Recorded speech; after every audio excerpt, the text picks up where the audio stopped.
امریکی صدر کے افطار عشائیے کی مہمان واشنگٹن کی ڈپلومیٹک کمیونٹی تھی۔ آپ سب کو اور دنیا بھر کے مسلمانوں کو رمضان مبارک۔ آج کی شام ہم دنیا کے ایک عظیم مذہب کی مقدس روایت کے احترام میں اکٹھے ہوئے ہیں۔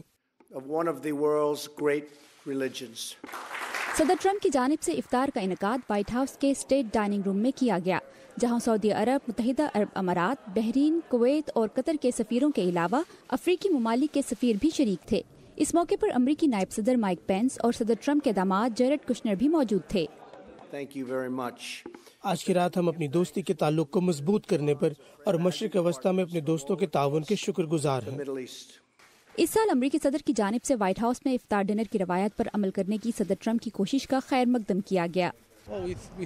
ہمیں یہاں بلانے پر ہم صدر کے شکر گزار ہیں۔ صدر کا اقدام امریکی روایات کی عکاسی کرتا ہے۔ مسلم کمیونٹی سے ان کا تعلق قائم رکھنے کے حوالے سے یہ ایک اہم قدم ہے۔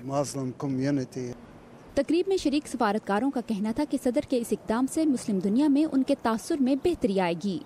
ہم صدر ٹرمپ کے اقدام کا خیر مقدم کرتے ہیں۔ میرے خیال میں تمام مسلمانوں تک ان کا پیغام پہنچا ہے اور ہمیں اس کی حوصلہ افزائی کرنی چاہیے۔ افطار میں شریک سفارتکاروں کا کہنا تھا کہ صدر ٹرمپ کی جانب سے یہ تقریب نہ صرف ایک مثبت اقدام ہے بلکہ مستقبل میں بات چیت کے لیے راستہ استوار کرنے کے لیے بھی اہم ہے۔ وردہ خلیل، اردو VOA، واشنگٹن۔